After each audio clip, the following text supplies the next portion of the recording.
That's it.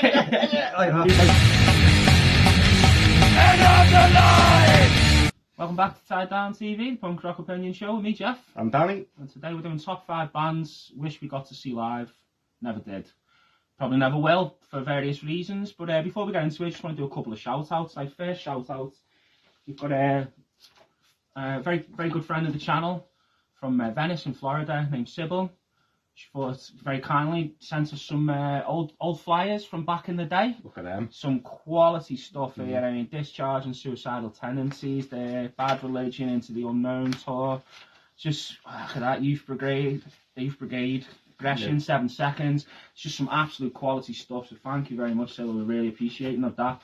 And another shout out we want to just give quickly to a channel, a guy called Vinyl Richie. If you're not familiar, please jump over, go and have a look. Really good stuff. Like, he touches on punk, hardcore, but he also touches on a lot of other stuff. He's very knowledgeable, very, very interesting guy. Got an amazing collection there and tons of videos to get stuck in. And he very kindly gave us a really nice shout out in his most recent video, and we were really, really appreciative of it. So thank you, Vinyl Richie. I'll drop a link to his channel anyway in the description. So bands seeing live, you went to Guac and Roll, didn't you, for a gig? Yeah. How was it? It was really good. It was a really good gig, I have to say. Obviously, we had The Pissed from Connecticut, being supported by Vitriolic Response, The Couldn't Care Less, and Snakes Among Us. Now, it was a really good gig, as you expect from Guac and Roll. But, however, I did have I had a bit of an embarrassing moment. I don't know if I got away with it. So, basically, what happened was, as anyone knows, Guac and Roll has one toilet. You go in, it's just one pisser there, right? Now, the whole, it was towards the end of the piss were getting ready to play. I decided I needed to take a piss, right? So I run in to take a piss before seeing the piss. That's quite funny, right? So I go in, and now as I'm midstreaming it, they start playing, right? So I quickly sort myself out. I think I've sorted myself out. I go running out onto where the band are playing, and then I stand to the right of the singer. Now everyone who's been to Guac knows that there isn't a stage; it's just a flat floor. Everyone's kind of stood in the traditional horseshoe shape that a lot of people do around the band at them gigs. And I am stood parallel to most of the crowd. So I'm to the right of the singer. Across from me, I'd say, is about 80% of the people watching the band. And on my side, there's maybe me and about 3 others. Right? Now, I thought I'd sorted myself in the toilet. It turns out I hadn't. And about 4 songs into the pissed set, I just happened to, my mind was starting to drift a little bit. I looked down. I realised I was flying low. Now, not only was I flying low, I was flying wide as well. So it was bad because it wasn't just low, it was really wide open and like boxies on show and everything. So now the problem I had was it was a case of, well, what do I do? Because like I say, I was in the eye line. I was mainly in the eye line of the guys from Snakes Among Us and Vitriolic Response, and I'm not sure if it was their ladies who were with them, but there was a bunch of ladies over that side as well. So I kind of had a little bit of a decision to make. Do I just reach down and zip up, in which case it would be perfectly noticeable to the people looking at me, or what do I do? And I didn't know what to do. Do I just stay still, and do I just not bother with it, and do I just stay still? Now, halfway through this one song, people started moshing a bit. Some guy moshes into me, and for some reason, and I don't know why, I took that opportunity to think, right, this is the moment I'm going to zip up without them noticing. But for some reason, I did a spin move. Like, literally a spin, like Michael Jackson spin move, right? The thought I think I had in my head was to do this spin move after this guy barged into me, make it look like a dance move while zipping up at the same time. Okay, style it out. Exactly. However, that didn't go quite to plan, because when I finished my pirouette, I realised now that the Snakes Among Us guys and all them were now definitely looking at me, because they'd realised that this miserable looking cunt on the other side of the room had just done a spin move for no reason. So the problem I've got is I don't know if I got away with the flying low thing for 15 minutes and then they seen the spin move and thought, what's this dickhead doing? Or, he's just done a spin move. What the fuck was that about? I don't actually know if I got away with the flying low thing, but it's been playing on my mind all fucking day, all week.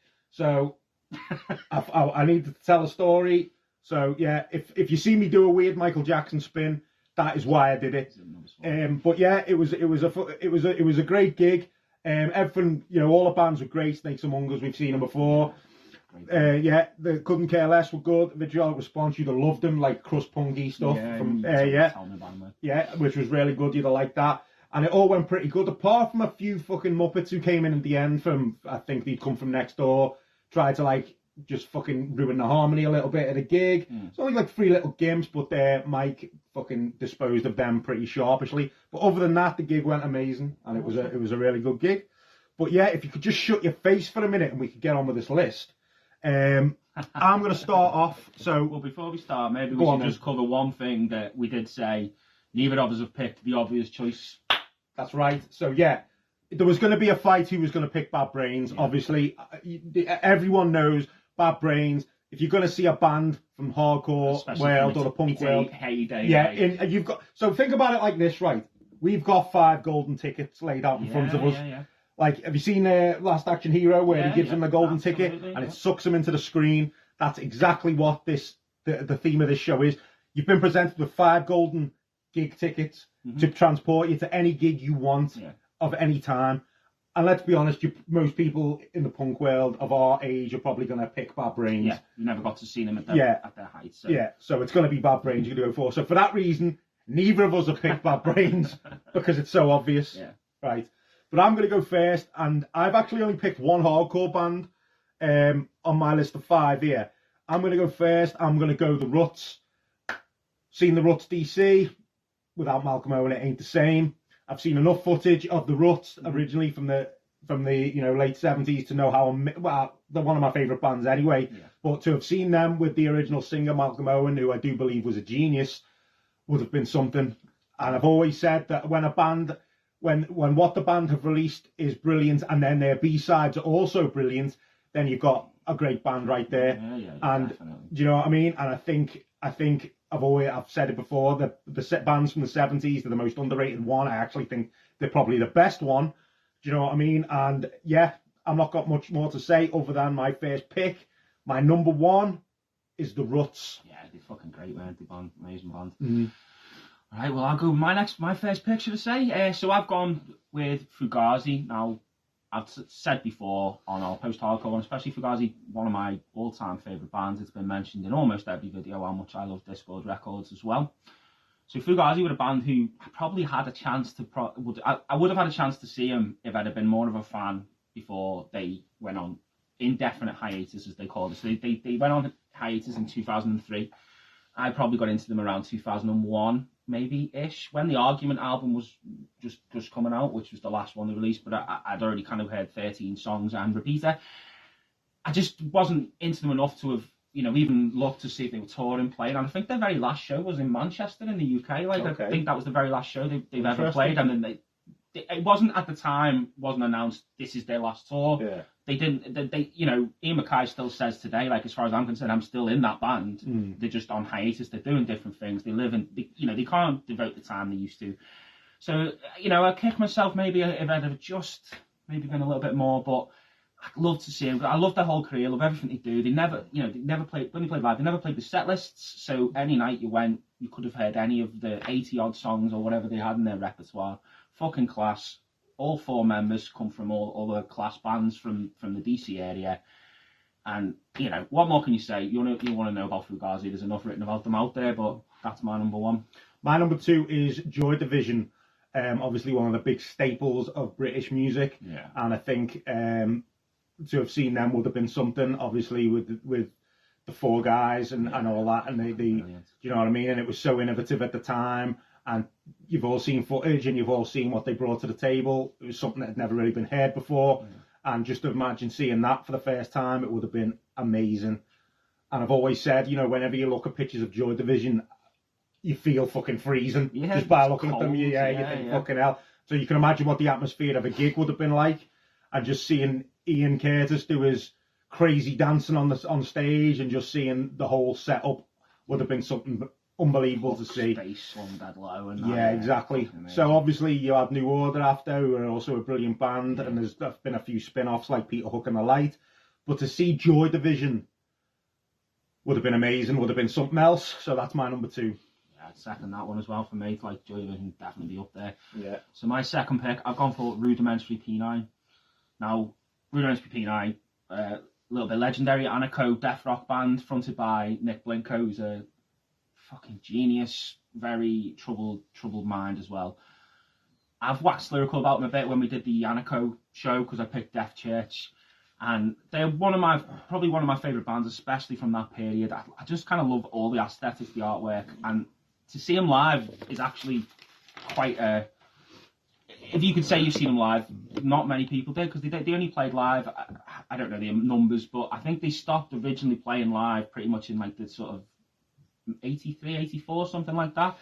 And they even said when they first played live, like they came out on stage and the crowd kind of the time saw them, who would have been like anarcho punks and crusties and stuff.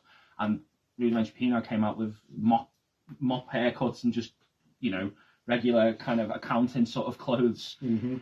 Didn't fit, you know, that thing, and he had a disdain for playing live, really. And then I think they played a handful in the 90s, maybe 4, 5, 6 shows, and a good friend of yours actually went to one of them, didn't he, I believe? Mm-hmm. So that's why I picked them, like I say. And out of like the anarcho periods, I love Crass. They almost got on my list. Seen Steer Ignorant doing Crass songs quite a few times, so I kind of left that to one side as much as I would have loved to have seen them. Seen Subhumans as well. So the other big one out of that area for me was Rudimentary Peni. Never going to get to see them. Wish I could have.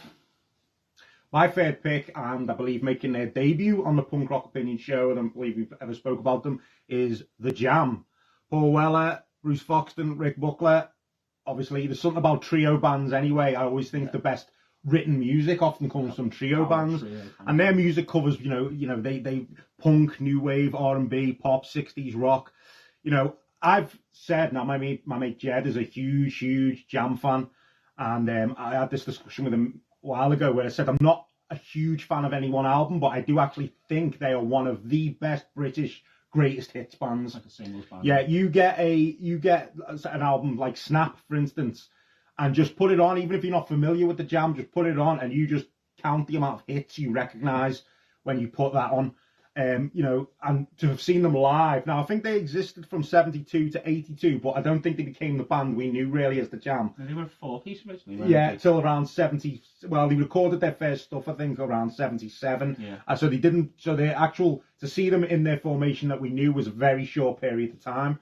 And you know, you had if you'd gone to have seen them, how good would it have been to see them perform stuff like in the city and down in the tube station at midnight and stuff like that. You've got like they would look so energetic when you watch even clips of them on Top of the Pops and stuff, and you got Bruce Foxton jumping up and down with his bass and stuff, and obviously they had massive hits as well, like Going Underground and Town Called Malice. They really pushed the boundaries of pop there for a while and stuff. What was getting, you know, with the stuff in the charts. When you look at what the stuff they were alongside at the time as well, it was good that like music being played by like working class guys was becoming so, you know, such big hits at the time. Yeah. And it also brings me to my first true or false question of the night for Jeffrey. Right? True or false? Bruce Foxton once glassed Sid Vicious. True. Very true story, and there's a bonus point to be had. Come on. Which famous bassist found Sid bleeding after the incident? Which famous bassist? Yeah. I mean, it's not narrowing it down. So it isn't, no, and that's why it's a bonus point. It's not free. Nope. Did you give up? Yeah, go on. Lemmy. Lemmy found him. Okay, yeah. Cool. Yeah. So there you go. Nice. That's your first true or false, and the Jam is my third pick. Nice, yeah, Jam's cool. I saw Weller solo, but he did a couple of jams. Well, I'm actually a huge fan. Weller is a genius songwriter, and I also think he makes some brilliant... I'm a huge fan of the Style Council, and I mean huge. Like, Shout to the Top is one of the best pop songs ever. You know what I mean? I love it, and Long Hot Summer is just amazing. Do you know what I mean? Band. Yeah, brilliant band. He is, like you say, amazing songwriter. So I'm going to go pick number 3. I'm going to go The Clash. You get into punk. Clash is one of the first bands you're probably going to, especially if you're getting into early punk. They were very impactful on me when I heard them. I was only very young, 14, 15, something like that, probably, maybe even a bit younger actually. And again, probably the greatest hits. If you had the greatest hits of The Clash, you are going to recognise a good few of their tunes, aren't you? But when you see footage of him live, and it's that strummer's leg, you know, when it fucking pumps and he rocks back and forth from the mic, looks amazing. and the sweat pissing out of him. Calm down, you're making a freak. You know what I mean? But they just, obviously, iconic band. I would love to have seen him at any period, really, of their career, but obviously to have seen him in like 77 in the Roxy or somewhere like that, you know what I mean, would have been fucking brilliant. Tying them into your last one there as well, they did the Jam and the Clash tour together, didn't they? They were a support band on the Anarchy tour for a small period. But that, you know, again, what can you say about the Clash? It's the Clash, Joe Strummer. I did, actually, when I was 16-ish, and I don't know if anyone remembers, but in Liverpool, when you used to go and get the gig tickets, it was upstairs in St John's it was the HMV, I think, and I used to go there to queue up, and they'd have, like, you know, who was playing coming up, and Joe Strummer and the Mascaleros were playing in Liverpool. And I thought, oh, Joe Strummer, yeah, from the Clash, and never went. He died a few months after that. Yeah, that's something you've always reminded me of, which it's funny, I have actually made a list, right, these are bands we're never going to see, but there's a few bands we've spoke about where we could have seen, we had the opportunity, like, I could have seen 7 Seconds bottled out of it. Yeah. Motorhead is the big one that I always talk about. Yeah, I will never forgive the cunt who made me miss that, my old boss. Yeah. Absolute prick. I'm not Motorhead either, to be fair. Yeah, yeah. You know, and what was the other one? There's another one. I can't remember who the other one was, but there was a few where I wrote a list down for the show. I forgot it, but yeah.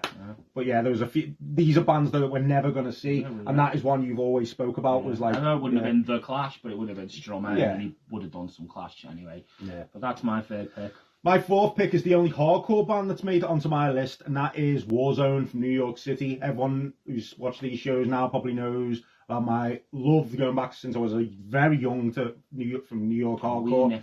Yeah, I've seen most of the bands that I would love to see. There's a few I've missed. Oh, sorry, and it's just reminded me, another band that was on that I got a chance to see and missed was Judge.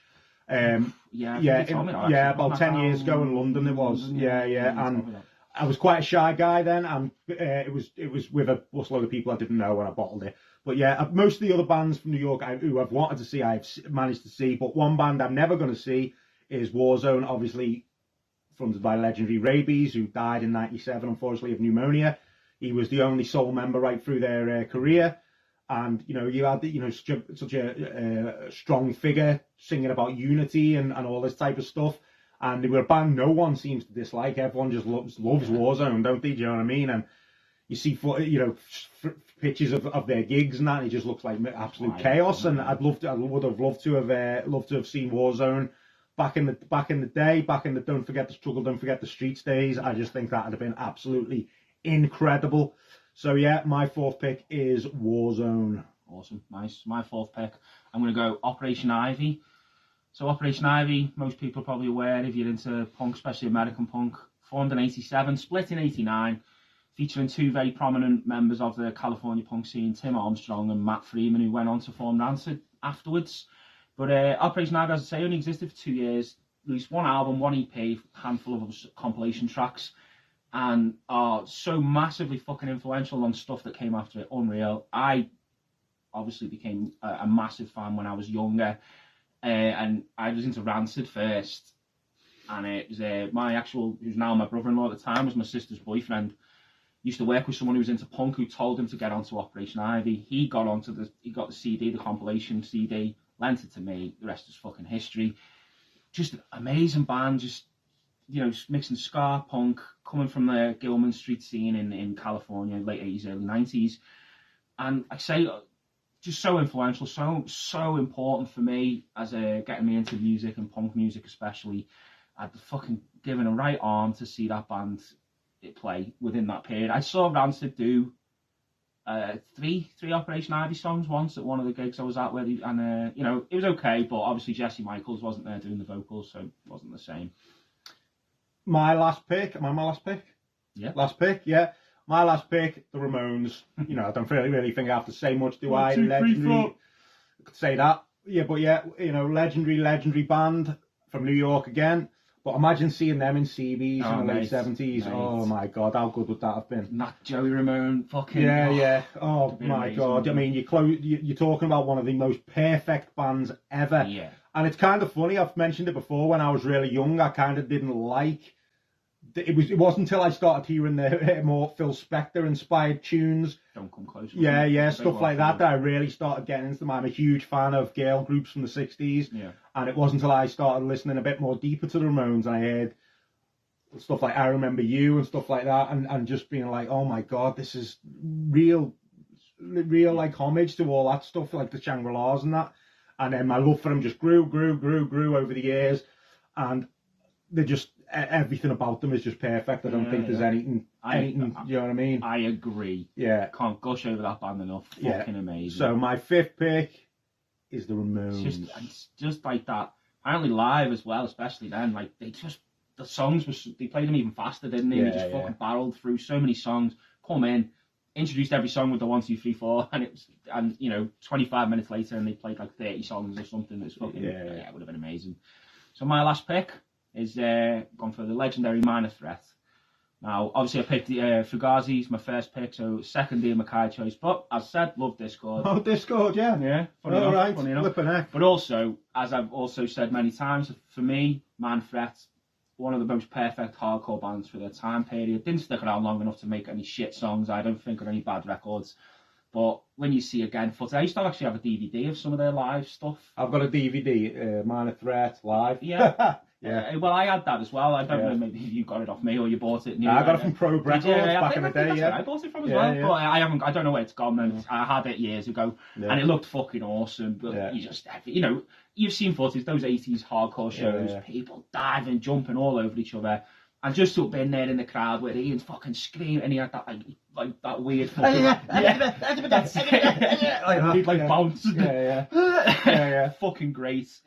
One of my favourite bands of all time, one of the best bands. A Minor Threat, one of them bands, even if you think you don't know, you realise you know every single word to every single song, don't you? Is it just brilliant songwriting? Iconic, amazing songwriting, amazing musicians, fucking great. And again, they all went on and did various other projects that are great, worth checking out. But yeah, Minor Threat, I think if I could pick any out-and-out hardcore band other than Bad Brains, it would have been Minor Threat to see. Which brings me to my second true or false question for Jeffrey today. Let's do it. Right.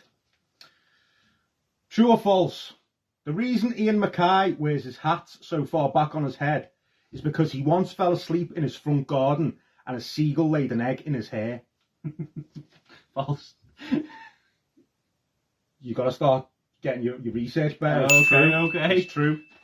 So there you go. But before we go tonight, I heard a good interview the other day with someone from a band, and they were saying like how they'd been on a tour, like a 6-week tour or whatever. Yeah. And they were saying that they'd started a fight with another band member in their bus, their little small bus, over where someone got their shoes from, because they were basically saying, oh, you know, you're in a tour with someone for so long, you know, tensions run high. So I've just got a question to put at the people out there. I've unfortunately never been on like a proper tour in a band. I've been on little mini things, like little 3-dayers, but I've never been on like a big tour. Anyone out there who's been in bands for long periods, I've got a question for you. What is the most stupid thing you've had a fight over in a tour bus with a fellow band member? That's a question I'm putting to you all for today and for the comments. Nice. Well, End of. Yeah, we've got no honourable mentions for this one. No. And we haven't actually decided again what we're doing next week. Yeah, fuck that. We're not telling you from now on. You're just going to have to find out. It. Well, thanks for jumping in and watching. And don't forget, like, subscribe, ring the bell. Go over the social medias, Instagram, Facebook. Give us a like and a follow. Thank you very much. See you next week.